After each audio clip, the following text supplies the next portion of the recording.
Tu lances le générique, tu lances l'enregistrement. Ok, tu as lancé l'enregistrement? Ok.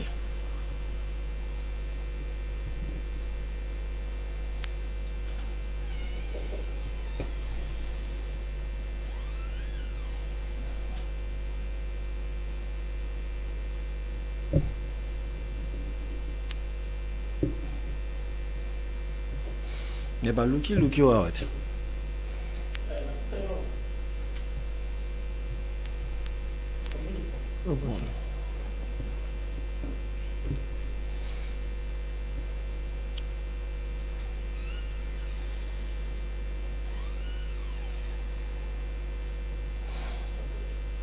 Mesdames, Mesdemoiselles et Messieurs, il est l'heure de vous éclairer à travers cette émission Éclairage dont vous avez l'habitude de nous suivre chaque dimanche à partir de 18h. Nous voilà fidèles au poste.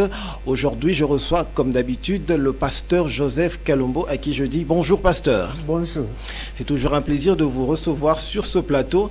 Alors aujourd'hui, nous vous recevons. Sûrement, nous allons entamer un nouveau chapitre. Mais la semaine passée, nous vous avons reçu et vous nous avez parlé d'un thème qui était très important. Si vous pouvez rappeler un tout petit peu de quoi il était sujet de la semaine dernière. En fait, nous sommes dans le grand thème intitulé Les 12 pierres précieuses qui était sur le pectoral d'Aaron. Quel est l'enseignement que nous pouvons tirer de ça? La fois passée, nous avons abordé la pierre précieuse d'onyx et nous avons décortiqué cette pierre en long et en large. Aujourd'hui, par la grâce du Seigneur, nous allons attaquer la dernière pierre qui compose les 12 pierres précieuses qui étaient sur le pectoral d'Aaron. Merci pasteur Joseph Kalombo. Bien évidemment, dans cette émission, quand vous nous suivez à la maison, il faudrait avoir un stylo, sa Bible à côté pour toujours vérifier tout ce que le pasteur nous dit ici sur ce plateau, de vérifier, et les versets qui évoquent et qui nous lisent sur la Bible, nous devons toujours vérifier parce que nous sommes là pour vous éclairer. Alors pasteur, comme d'habitude dans cette émission, avant d'entamer cette émission, vous nous conduisez dans une courte prière. Oui, effectivement, ce n'est pas ma parole, c'est la parole du Seigneur. Nous voulons l'inviter afin qu'il puisse nous éclairer parce que notre mission s'est intitulée l'éclairage. Mon Seigneur, c'est toi qui es au-dessus de toutes choses. La Bible déclare que les hommes ont parlé de ta part, mais poussés par l'Esprit de Dieu. Nous voulons que l'Esprit qui était sur Michaël, qui était sur Daniel, qui était sur Joseph, qui était sur Daniel, puisse se reposer sur notre modeste personne, afin que nous puissions annoncer ta parole. Sois avec nous du début jusqu'à la fin. Nous t'avons ainsi prié. Au nom du Seigneur Jésus-Christ. Amen. Amen. Alors, très chers téléspectateurs, nous allons laisser la place au pasteur. Il va nous éclairer avec le sujet d'aujourd'hui et tout juste après, nous allons poser vos questions par rapport à la prédication, à l'enseignement que nous allons recevoir aujourd'hui. À vous la parole, pasteur Joseph Kalombo. Oui, je suis très heureux tout d'abord parce que c'est un thème qui est un thème phare, si nous pouvons dire, parce que nous sommes en train de parler de la pierre. La pierre ici que nous sommes en train de parler, c'est la pierre précieuse, des pierres précieuses qui étaient sur le pectoral d'Aaron. Quel est l'enseignement qu'il nous faut que nous puissions tirer de ça? En fait, notre Seigneur, c'est la dimension la plus élevée. Il est typifié comme étant la pierre angulaire, la pierre d'achoppement, la pierre rejetée par des bâtisseurs. Et cette pierre, ce n'est pas le molon, mais c'est la pierre précieuse. Dans toute sa diversité. Nous avons commencé avec la pierre de sardoine. Aujourd'hui, enfin, nous allons clore le grand thème avec la pierre de jaspe. Mais la pierre de sardoine, nous avons décortiqué ça en profondeur en disant que lui-même, notre Seigneur, il est typifié comme étant l'alpha. L'alpha, c'est le premier. L'alpha, c'est lui-même l'absolu de Dieu. Il est le premier. Mais aujourd'hui, nous allons clôturer avec Jaspe, parce que Jaspe, c'est le dernier. Comme il est écrit dans sa parole qu'il est le premier, qu'il est le dernier. En fait, ici, nous sommes en train de le présenter sous sa forme. Parce que la Bible nous dit que la maison de l'Éternel, elle est bâtie avec des pierres précieuses. Ça, c'est le bien-aimé Pierre qui le dit. Vous et moi, nous constituons la race, ou bien nous constituons les matériaux qui composent la maison de l'Éternel. Et cette maison, elle est composée de pierres précieuses, de pierres vivantes, de joyaux. Bien-aimés, nous sommes en train de dire sans se tromper que tout enfant de Dieu, aux yeux de l'Éternel, ils sont, n'est-ce pas, regardés en tant que des pierres qui brillent, parce que la Bible nous dit que nous sommes la lumière du monde. Nous devons briller dans le monde. Ce n'est pas pour rien qu'on est en train de typifier les enfants de Dieu comme étant, n'est-ce pas, des étoiles brillantes du matin. Ce qui brille, c'est la pierre précieuse. La pierre précieuse, elle est taillée, elle a une forme, et la pierre reflète cette lumière. Cette lumière, c'est ce que le Seigneur veut que nous puissions dégager à tout moment. Sans tarder, nous entrons dans le vif de notre sujet, c'est-à-dire la pierre de jaspe. Mais nous avons déjà pris l'habitude de présenter chaque pierre sous 3 aspects. Le premier aspect, c'est les noms. Les noms. Le deuxième aspect, c'est la couleur. Troisième aspect, ce sont les paroles qui étaient prononcées sur la pierre qui était gravée, n'est-ce pas, des noms ou bien des paroles qu'on avait prononcées sur les noms qui étaient gravés sur la pierre de jaspe. En fait, nous commençons directement avec le premier élément, c'est-à-dire les noms. Mais j'aimerais que le bien-aimé puisse nous permettre, afin que nous puissions lire. Éclairez-nous, pasteur, avec des nous versets, sommes dans puisque le nous livre vous de suivons Genèse. attentivement. Le livre de Genèse, 35, le livre de Genèse 35. j'ai lu le verset 17e. Pour le Amen. bien-aimé, j'ai lu. Allez-y, pasteur. Il est écrit ceci. Et pendant les douleurs de l'enfantement, la sage femme lui dit, ne crains point, car tu as encore un fils. Et comme il allait rendre l'âme, car il était mourante, il lui donna le nom de Ben-Ouni, mais le père l'appela Benjamin. Je m'arrête un peu là-bas. Ici, nous sommes en train de parler, en fait, du nom. Le nom qui était gravé sur la pierre de jaspe. La Bible nous dit que sur cette pierre, il y avait un nom. Mais le nom avait 2 faces. 2 faces, parce qu'on dit que la femme était mourante, il allait rendre l'âme, mais on nous dit que tu as un fils. La femme ici qu'on est en train de parler, c'est la femme qui était bien sûr aimée par Jacob, qui était la préférée de Jacob, parce que Jacob, il avait au moins 2 femmes. J'ai dit 2, il y a d'autres personnes qui peuvent me contredire. Il dit non, pasteur, ce qu'il est en train de dire, c'est pas vrai, il avait 4. Effectivement, c'était 4, mais en réalité, c'était 2. 2, pourquoi? Parce qu'il avait travaillé. Pour qu'on puisse dire que non, c'est votre femme, il faut verser ce qu'on appelle la dot. Mais Jacob, il avait travaillé pendant 14 ans. Il avait travaillé 7 ans pour Léa.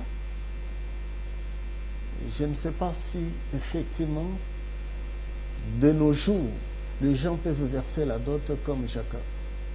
Travailler pendant 7 ans, je ne sais pas. Ça peut dégager quelle somme pour une femme. Mais si nous voyons, Jacob, il avait accepté. Parce que la préférée pour lui, c'était Rachel. Mais on l'avait menti. On l'avait présenté premièrement Léa. Et comme il avait travaillé 7 ans, on lui avait dit que si tu veux prendre Rachel, tu dois faire encore 7 ans de surplus. Si on prend 7 fois 2, ça nous donne 14 ans. Donc 7 ans pour Rachel, 7 ans pour Léa. Donc c'était des femmes légitimes. les femmes pour lesquelles notre bien-aimé, il avait versé la dot, ou bien les dots. Mais tandis que les deux autres, ils étaient des servantes. C'était la rivalité des deux femmes qui avait provoqué pour que notre bien-aimé, notre patriarche, puisse prendre ces femmes qui étaient des servantes de ces femmes comme étant des concubines. Donc c'est pour cela que je suis en train d'étayer, de dire que non, il avait des femmes parce qu'il avait donné la dot pour les deux. Et tandis que les autres, c'était la rivalité qui avait provoqué pour que l'un ou bien l'une puisse donner sa servante.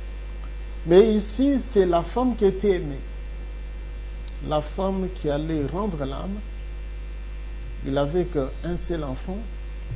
C'est l'enfant qui est connu, c'est l'enfant qui est prêché à travers le monde. C'est Joseph. Mais il devait donner naissance à un autre enfant. C'est pendant ce moment-là qu'elle était mourante, qu'elle donna naissance à un fils. Pour elle, il avait donné le nom, c'est le nom symbolisait la douleur. Ben Ouni. Mais tandis que les papas n'avaient pas préféré ce nom-là pour lui, il avait jugé qu'il devait lui donner le nom de Benjamin. Benjamin symbolise la main droite. Je commence tout d'abord avec la douleur. Pourquoi cette femme avait donné le nom de Ben Ouni? Bien aimé, la douleur fait partie, n'est-ce pas, de la beauté de la vie chrétienne. Qu'on ne vous trompe pas, parce qu'il y en a des gens qui disent que non, si tu entres en Christ, tu ne peux pas souffrir, tu ne peux pas avoir aussi de points faibles ou bien des moments difficiles. Non, c'est faux. Ici, on est en train de nous montrer que la douleur fait partie de la beauté même de l'évangile. Donc, il faut nécessairement passer aussi par là pour être élevé plus tard. Je n'invente rien. Ce que je suis en train de dire, c'est vérifiable. Ce que je suis en train de dire, c'est la vraie parole de Dieu. Ici, si le bien-aimé le permet, allez-y, pasteur. Nous pouvons lire. Nous pouvons lire. Nous sommes sur.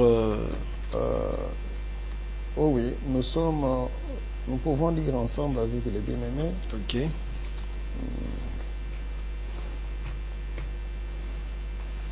Ésaïe 53.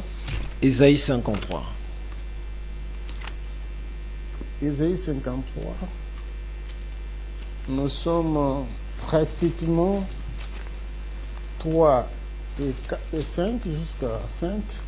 Je lis pour les bien-aimés. Amen. Il est écrit ceci. Méprisé, abandonné des hommes, homme de douleur et habitué à la souffrance, semblable à celui dont on détourne le visage, nous l'avons dédaigné, nous l'avons fait de lui aucun cas. Cependant, ce sont nos souffrances qu'il a portées, c'est de nos douleurs qu'il s'est chargé, et nous l'avons considéré comme puni, frappé de Dieu et humilié.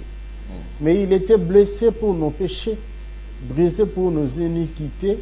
Le châtiment qui nous donne la paix est tombé sur lui. C'est par ses maîtressures que nous sommes guéris. Amen. En fait, ces versets, les gens les lisent d'une façon littérale, mais c'est la profondeur. Ici, on nous montre le Dieu fait homme, la parole fait chair.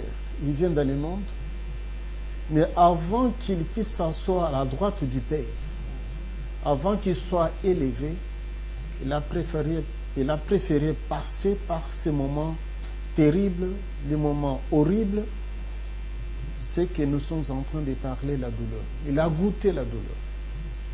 C'est pour cela que la Bible dit qu'il était méprisé, il était abandonné. Il a porté nos souffrances, il a supporté nos caprices, les douleurs. Donc cette femme était inspirée parce que c'est la seule pierre ou bien le seul nom où il y a eu des personnes qui ont donné le nom. si vous remarquez très bien, tous les enfants de Jacob, c'était des femmes qui donnaient les noms. Mais pour cet enfant ici, il y a la femme qui donne, il y a aussi le papa qui donne. Nous voyons la femme qui parle de Béni-Ouni, la douleur. Ce que nous venons de dire, la douleur fait partie de la beauté de l'évangile. Nous remarquons tous nos bien-aimés qui ont émergé, qui ont bien travaillé dans le champ du Seigneur, ils étaient confrontés à la douleur. Je prends l'apôtre Paul, je prends l'apôtre Pierre, je prends les bien-aimés Élie, les Tibéchites, je prends plusieurs hommes de Dieu qui étaient combattus, qui étaient flagellés, qui étaient, n'est-ce pas, maltraités à cause de l'évangile. Mais à la fin, c'était l'ascension, à la fin, c'était l'élévation. Donc, pour vous montrer, pour dire aux bien-aimés qui aspirent, qui aiment la profondeur de la parole de Dieu, que la douleur fait partie, c'est une partie intégrante de la beauté de l'évangile. Donc, il ne faut pas dire que lorsque vous venez en Christ et que vous ne pouvez pas avoir, n'est-ce pas, des moments difficiles. Des moments difficiles peuvent arriver. C'est pour te tailler, c'est pour te donner la forme. Il ne faut pas commencer à murmurer. Il ne faut pas commencer à dire que non, c'est faux. Dès que je suis en Christ, il n'y a que des réussites. Il ne peut pas avoir des échecs. Non, c'est faux. Et si je suis en train de parler avec des exemples à l'appui, je peux illustrer la vie de Joseph en Égypte. On lui avait promis que tu seras la tête. Et son père même l'a défini en disant qu'il est le prince de ses frères. Mais il a été maltraité. On l'avait flagellé, on l'avait incarcéré, on l'avait torturé. Mais en réalité, il n'était pas fautif. Tout ça, c'est pour montrer que c'était le chemin de l'élévation. Il a passé des moments pénibles en prison. Il a été accusé d'une façon fausse par la femme de Potiphar. Donc, pour vous montrer, dans la vie chrétienne, on peut, n'est-ce pas, dire des choses qui ne sont pas vraies sur toi.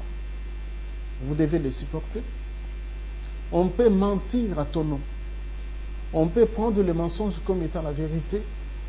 On peut dire de mauvaises choses à ton endroit, mais en réalité, c'est la fausseté. Vous êtes dans le bon.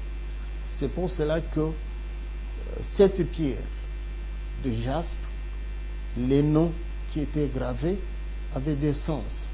Le premier sens, c'était la douleur qui fait partie de la vie chrétienne, qui fait partie de la beauté de l'évangile.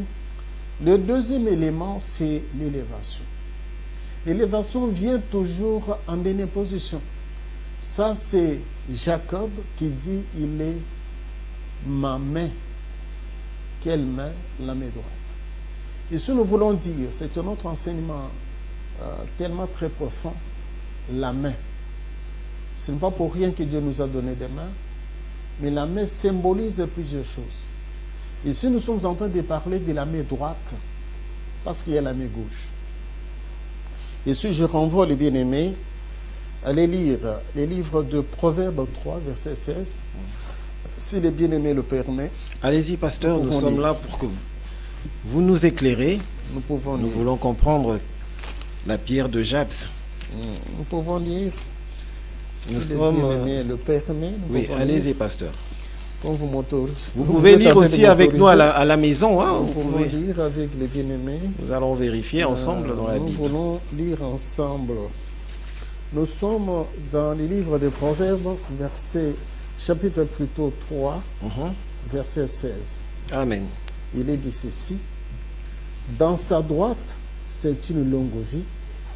Dans sa gauche, c'est la richesse et la gloire. Je m'arrête un peu là-bas. Okay. En fait, ce n'est pas pour rien que Dieu nous a donné deux mains. Il y a la main gauche, il y a la main droite. Mais ici, je suis en train de parler de la main droite. Parce que on avait baptisé l'enfant. L'enfant que nous sommes en train de parler, c'est l'enfant de Rachel, Benjamin. Dans d'autres termes, on peut parler aussi Ben-Ouni. Mais ici, nous sommes en train de parler de l'aspect Benjamin. Benjamin, ce n'est pas moi qui l'ai dit, c'est la parole de Dieu. Il dit que c'est ma main droite. Ça, c'est Jacob lui-même, le patriarche Israël, qui nous donne la signification de la main droite pour dire que la main droite, c'est la puissance de Dieu. La main droite, dans la main droite, le proverbe nous dit que dans la main droite, il y a une longue vie. Longue vie, c'est pour des vainqueurs. Longue vie, c'est pour des guerriers. Donc, il faut se battre pour se maintenir sur terre. Parce qu'on dit, il y a même les mondains, il y a un auteur qui dit que la vie est un combat. Et lorsqu'il y a des hommes qui ont baptisé, qui ont créé, qui ont dit que le combat spirituel. En fait, l'homme, pour se maintenir sur terre, il y a un combat acharné, combat de survie. Et pour survivre, donc il faut être un guerrier. Ce n'est pas pour rien on dit que celui qui vaincra, on lui donnera l'arbre de vie. C'est pour qu'il puisse vivre éternellement en paix. Et vivre en paix, devenir un vaillant, guerrier, il faut combattre. Et le combat fait partie de notre vie. La vie chrétienne, c'est un combat. Donc, ici, on nous montre, on nous dit précisément que le Benjamin, le nom qui était gravé, c'est le nom d'un guerrier qui devait se battre pour se maintenir sur terre. En fait, nous venons de parler d'un élément essentiel, le nom, qui avait deux faces, où il y avait Ben-Ouni, la douleur, et Benjamin, n'est-ce pas, la main droite. La main droite, c'est la puissance, la main droite, c'est la victoire. En fait, nous attaquons le deuxième élément. Le deuxième élément, c'est quoi? C'est la couleur. Parce que nous avons présenté plusieurs pierres jusqu'à arriver maintenant au 12e. Donc chaque couleur avait, et chaque plutôt pierre avait une couleur. Mais ici, pour la jaspe, la pierre de jaspe avait plusieurs couleurs. Plusieurs couleurs. Vous pouvez trouver une pierre de jaspe en jaune, brun, rouge. Donc, c'est des différentes couleurs qu'on peut rencontrer, ce sont les différentes couleurs que cette pierre est en train, n'est-ce pas, de présenter. En fait, ce n'est pas pour rien. Parce qu'on dit que les couleurs qui symbolisent cette pierre nous montrent aussi la diversité, les éléments qui, n'est-ce pas, nous montrent que notre Christ, il est multisystème. C'est pour cela que la Bible dit, c'est la hauteur, la largeur, la profondeur et la longueur du Christ. Ici, bien aimé, c'est pour vous montrer que, en fait, l'élévation nous montre effectivement que celui qui est élevé, il est plus large, il est réellement plus élevé et il y a la profondeur en lui. En fait, sur cette pierre, les couleurs qui regorgent cette pierre nous montrent effectivement que nous, en tant que des enfants de Dieu, nous devons exhiber, présenter le Christ dans toutes ses facettes, la hauteur.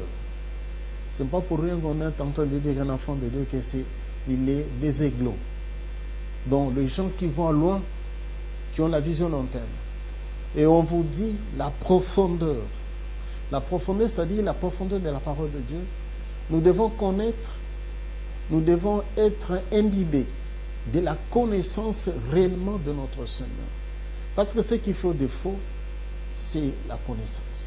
Lorsque les gens sont limités, ils n'ont pas la connaissance de la parole de Dieu, Satan, il est tout prêt, n'est-ce pas, pour les désorienter. Ici, je suis en train de parler seulement des connaissances, la profondeur de la parole de Dieu. Vous allez trouver les gens qui sont en train de torpiller cette parole de Dieu et les autres aussi acceptent. Pourquoi? Parce qu'ils n'ont pas la connaissance. Ils n'ont pas la profondeur de la parole de Dieu. Donc, il faut posséder cette profondeur. Et si je donne seulement un exemple, la Bible nous dit que la femme ne peut pas prêcher.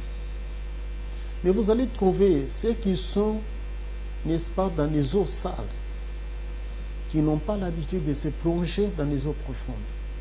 Ils vont vous dire que non, la femme avait reçu le Saint-Esprit et elle peut prêcher la parole de Dieu. Recevoir le Saint-Esprit, ce n'est pas être autorisé d'enseigner la parole de Dieu.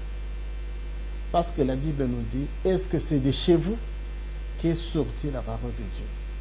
Et si vous vous plongez dans la profondeur, vous allez constater que la parole de Dieu elle-même, c'est la sémence. Et qui possède la sémence? Ce n'est pas la femme, c'est l'homme. C'est l'homme qui transmet la connaissance, qui transmet la sémence, pour qu'on puisse féconder la femme, que la femme puisse donner la naissance à un enfant. Donc vous voyez que les mondes ont commencé à corrompre le merce, à torpiller. Hier, on vous dit que non, on peut avoir un enfant à partir des germes. Il y a les médecins qui peuvent vous dire que non, ils peuvent tout faire pour que la femme puisse avoir, n'est-ce pas, des enfants sans, n'est-ce pas, avoir des rapports sexuels avec un homme. Mais c'est de la folie. On est en train de faire des choses horribles autour de ça. C'est parce que les gens n'ont pas la profondeur de la parole de Dieu. Lorsque vous vous plongez, vous allez remarquer que la parole était donnée à Adam et non à Ève. Lorsque le Seigneur a créé toutes choses, a donné des instructions, il avait donné à l'homme et non à la femme. La femme, elle est venue dans le monde par le trait de l'homme. Mais vous allez voir que les mondes sont réellement, les mondes, des astuces du monde sont entrées dans l'Église du Seigneur et commencé à modifier la pure parole de Dieu. Et les gens qui n'aiment pas la profondeur acceptent aussi cette parole qui est la fausse. Et donc, c'est pour vous dire que nous devons aimer la profondeur. L'autre élément, c'est la largeur de la parole de Dieu et la longueur même de la parole de Dieu. Et si on va vous présenter, on va vous dire que non, il y a la parole doctrinale, il y a la parole évangélique, il y a la parole prophétique. Même dans la parole prophétique, les intrus se sont introduits aussi pour torpiller cette parole. Je pense même à l'Apocalypse 12, ou bien l'Apocalypse 10. On vous dit qu'on a vu un ange rougir comme un lion. Cet ange-là, il y a d'autres personnes qui se sont introduites dans le ciel pour dire que non, c'était tel. Mais en réalité, c'est la fausseté. C'est le Christ lui-même. Genèse jusqu'à l'Apocalypse, il est en train de s'identifier de plusieurs manières, de plusieurs façons. Mais c'est lui-même, le créateur de toutes choses. C'est pour cela que cette pierre révèle beaucoup de choses. Cette pierre nous donne la connaissance de plusieurs éléments cachés en Christ que nous devons connaître. Ce n'est pas pour rien on parle de la hauteur, la largeur, la profondeur et la longueur. Nous devons posséder tous ces éléments-là pour être à l'abri de l'ennemi. Et si j'ouvre encore une parenthèse pour dire aux gens qu'il y en a ceux qui font l'étude comment désorienter les gens à partir de la Bible. Et ces gens-là, ils ne veulent pas que les gens puissent avoir la véritable connaissance de la parole de Dieu. Vous allez voir les autres qui vous disent que non, Christ n'est pas Dieu. Christ, c'est un grand maître.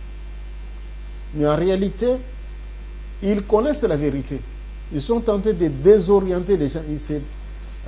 ils se passent dans les médias, ils se disent que non, ils sont des grands maîtres. Maîtres de quoi? Connaissance qu'ils prétendent posséder, c'est la connaissance diabolique. C'est pour désorienter les gens. Même Satan lui-même, il connaît très bien que le véritable, l'unique, c'est celui-là. Mais il envoie aussi ses émissaires dans la maison du Père pour troubler les autres. Alors, si vous ne possédez pas la pure parole de Dieu, ça devient très difficile. Je vis un grand pasteur, je l'ai dit grand par modestie, par humilité, mais en réalité, il n'est pas grand. Il scinde. Il parle que non, lui, il est l'ami du Saint-Esprit. Le Saint-Esprit, c'est son ami, tout ça.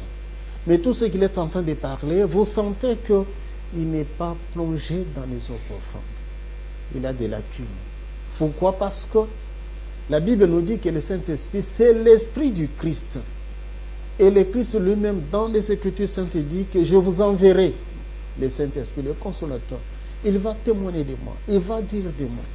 Mais voyez les gens qui sont en train de dire que non, il y a le Dieu le Père, il y a le Fils et le Saint-Esprit. Ils persistent. Ce sont des gens qui possèdent des grands diplômes, des théologiens. Mais vous dites que ah non, ces gens-là sont en train de parler et ils ne connaissent pas. Mais en réalité, ce sont eux qui sont dans l'aveuglement. Parce que la Bible nous dit, posséder Christ, c'est ça l'espérance même de vie. C'est l'espérance même de la gloire. Alors pour posséder Christ, c'est la richesse la plus noble. Et pour posséder Christ, c'est la parole, la pure parole de Dieu. Ce n'est pas donné à tout le monde. Parce que les gens se sont plongés dans des choses qui ne sont pas du tout normales. Nous attaquons directement le troisième aspect, ou bien le troisième élément, c'est des paroles prophétiques. Nous l'avons dit la fois passée qu'il faut accepter qu'on puisse les bénir. Parce que c'est la recommandation du Seigneur. Le Seigneur nous dit ceci, qu'il faut bénir les enfants de Dieu et non maudire. Bien sûr, il y a aussi des prières pour maudire les gens. Mais le Seigneur nous recommande de bénir les enfants de Dieu et non de maudire. Alors, des bénédictions, ici nous allons parler ça sur des aspects. Nous avons Moche qui avait prononcé aussi des paroles prophétiques sur Benjamin. Nous voyons aussi, il y avait lui-même son papa, Jacob Israël, avant de quitter ce monde. Lorsqu'il était affaibli, il sentait que non, la mort approche. Il avait rassemblé tous ses enfants, un par un, commençait à les bénir.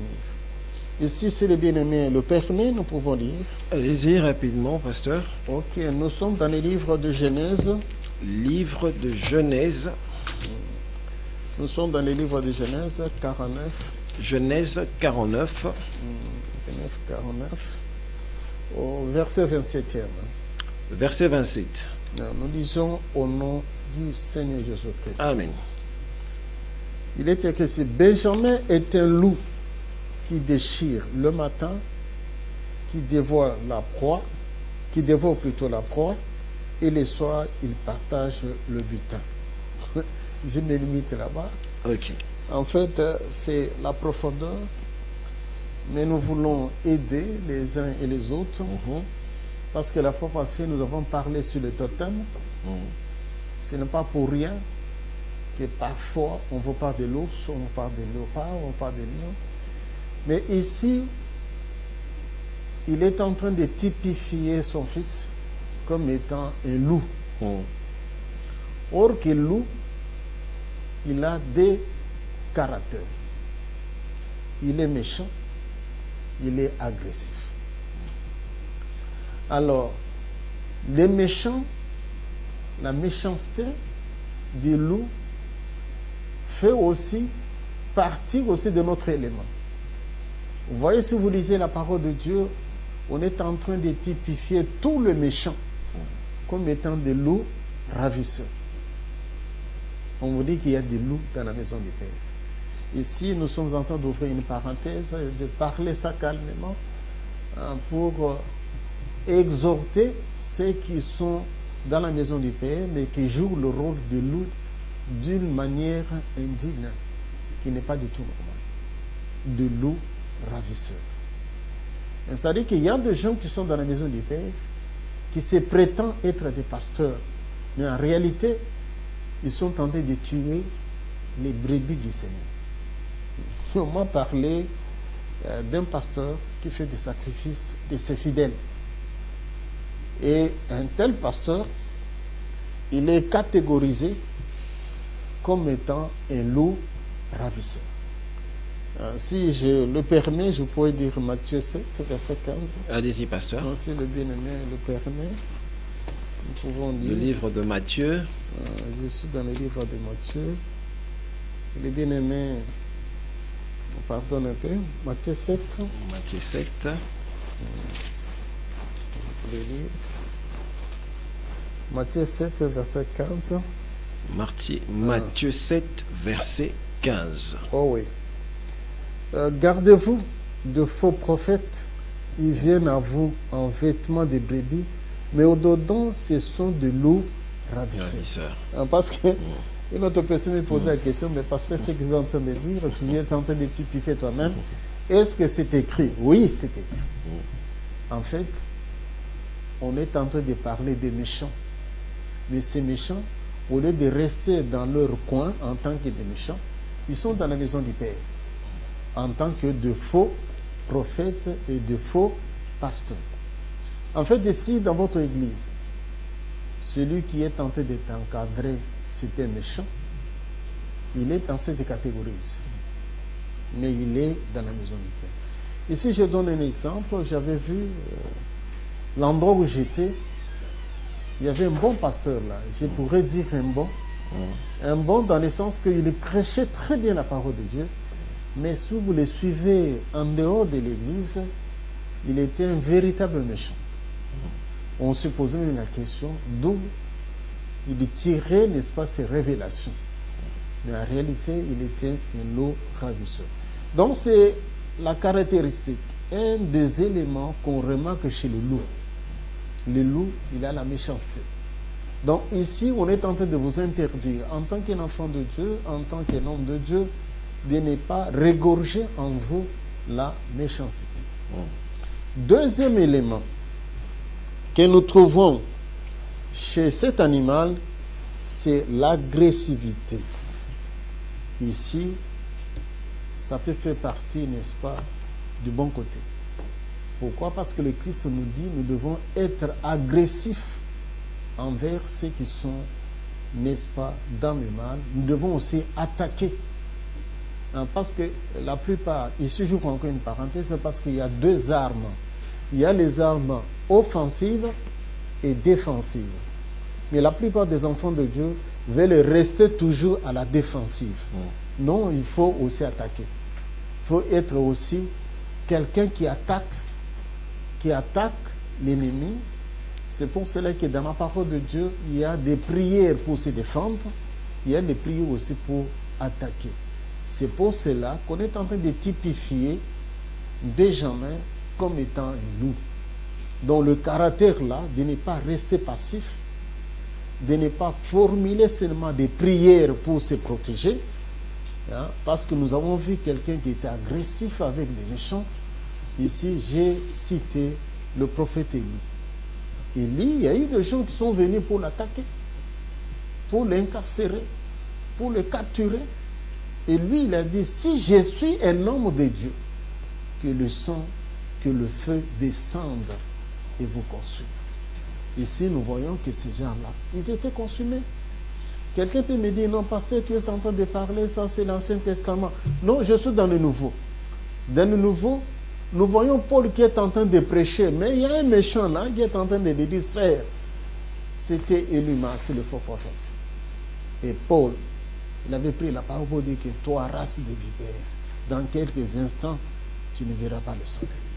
Et celui-ci était devenu aveugle. Donc ici, c'est pour montrer que nous devons avoir cet aspect d'être aussi agressif devant nos ennemis. Ce n'est pas un péché. Ici, ce que je suis en train de dire, ce n'est pas pour rien que la Bible dit que c'est lui qui vaincra. Donc, notre Dieu, c'est un Dieu qui est aussi agressif. Ce n'est pas un Dieu de faiblard. Ce n'est pas un Dieu de gens qui sont en train de prénicher.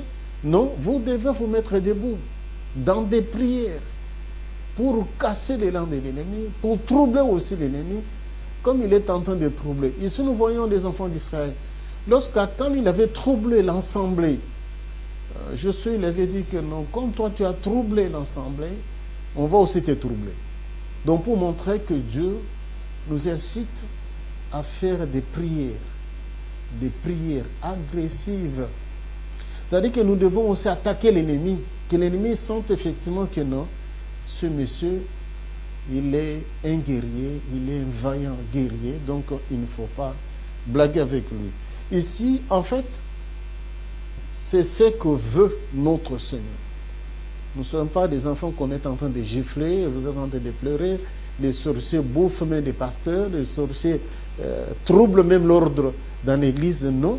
Ici, on vous montre que vous devez être agressif, parce que nous voyons que la parole de Dieu nous donne tous les atouts. Enfin, pour achever, nous allons lire les paroles prononcées par Moshe. Nous sommes dans Deutéronome. Nous sommes dans Deutéronome 33.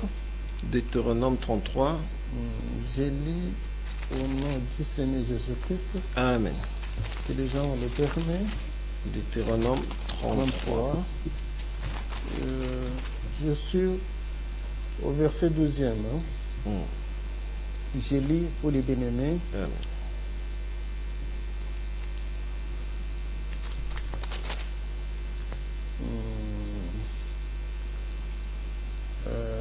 Je lis.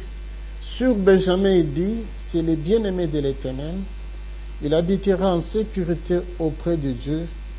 L'Éternel le couvrira toujours. Il résidera entre ses épaules. En fait, ici, on nous montre qu'il faut s'identifier comme étant Benjamite. Benjamites, ce sont les gens qui sont en sécurité. La sécurité implique la paix. La paix implique aussi la sécurité. Donc, si tu veux être en paix et en sécurité, il faut être un vaillant guerrier. Il faut se battre. Il faut se battre.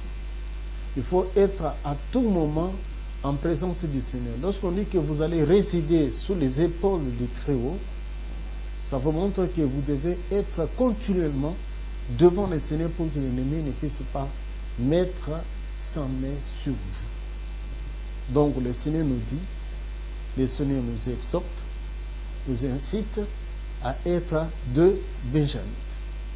Benjamite, c'est quelqu'un qui vit en paix. Et la paix implique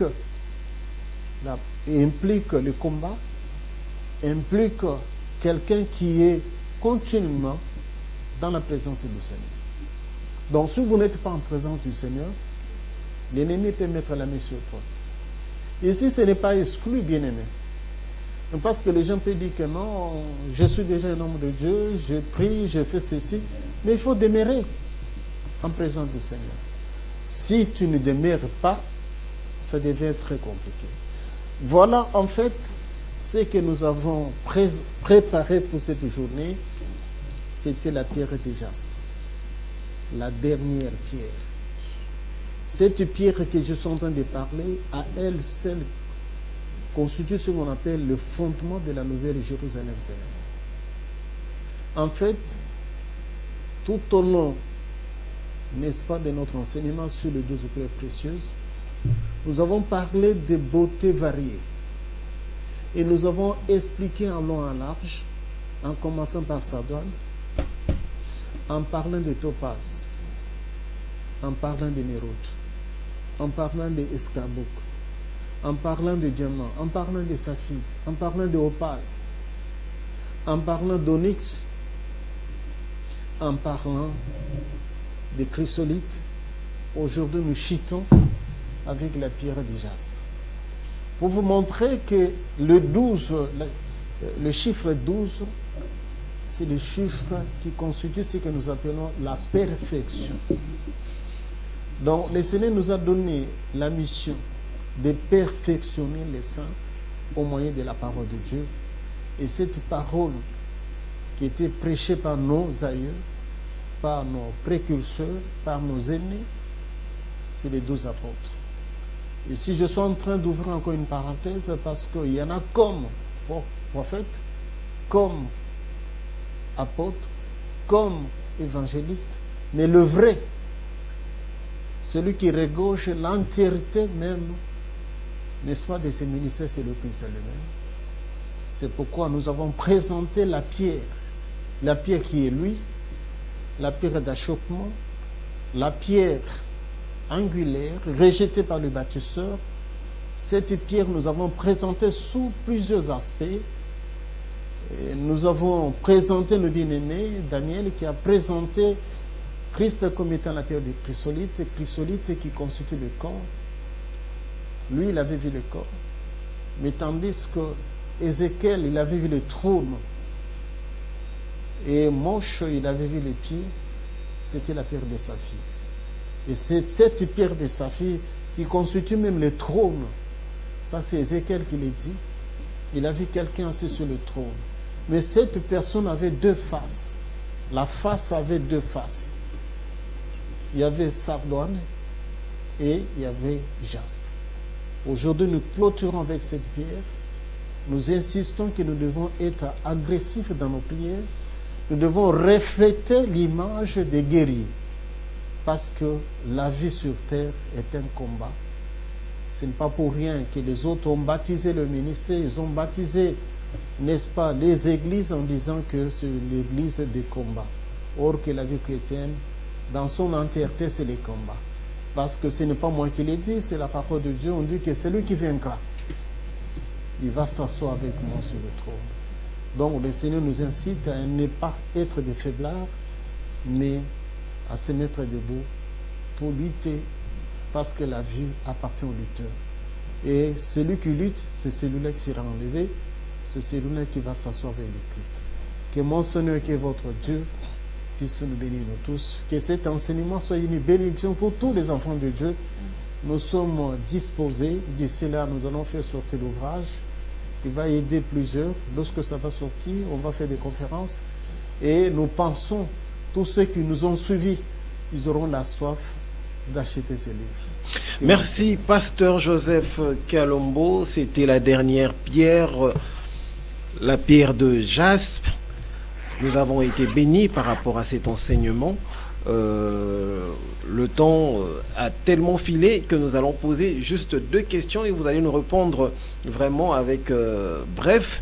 Alors, Pasteur Joseph, pourquoi Dieu utilise-t-il des pierres précieuses pour décrire sa présence et sa demeure céleste? En fait, la pierre, elle est solide. Elle est solide.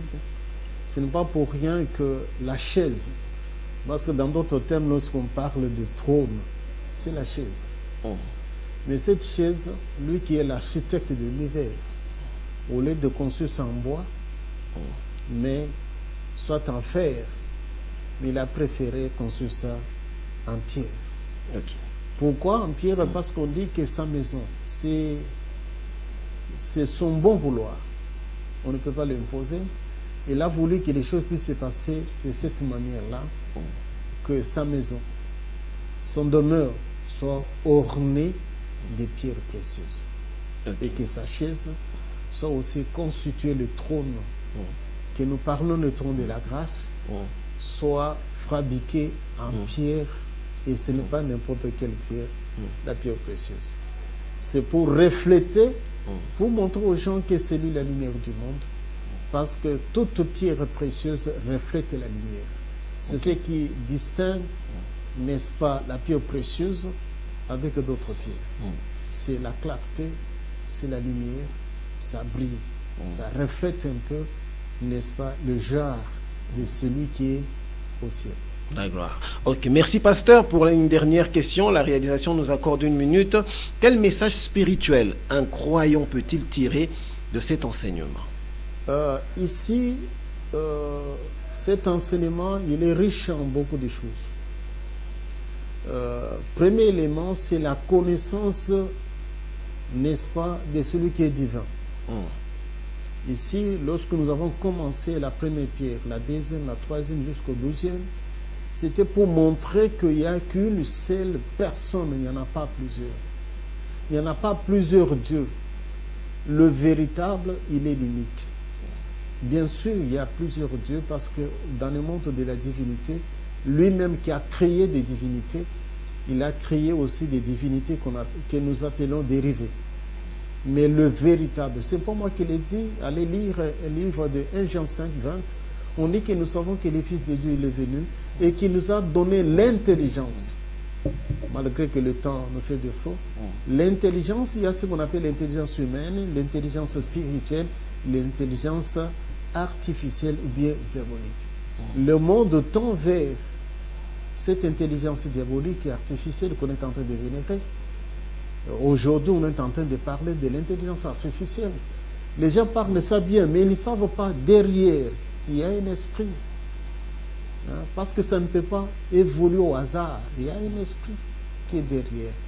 Or, pour connaître le véritable, il faut avoir l'intelligence spirituelle. Ce n'est pas moi qui l'ai dit, c'est la parole de Dieu. Donc, en fait, selon cet enseignement, nous avons élevé la divinité. À part la divinité, nous avons parlé, n'est-ce pas, des profondeurs de la véritable parole de Dieu. Au travers de cet enseignement, nous avons fait asseoir le gens réellement dans la parole doctrinale. La parole doctrinale, pour connaître qu'il n'y a qu'une seule vraie doctrine, qui est la saine doctrine, la doctrine de Christ. Pour montrer aux gens qu'il y a aussi des doctrines dérivées que nous appelons les doctrines des hommes et des démons. Donc, au cours de cet enseignement, nous avons parlé de plusieurs éléments pour éclairer réellement les enfants de Dieu.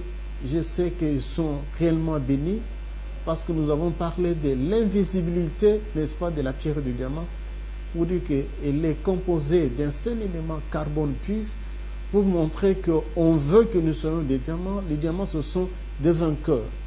Pour vous montrer que notre Seigneur n'aime pas les gens qui pleurent, et aime les gens qui se battent. Qui se battent pourquoi? Pour la vie éternelle et non pour la vie de ce monde.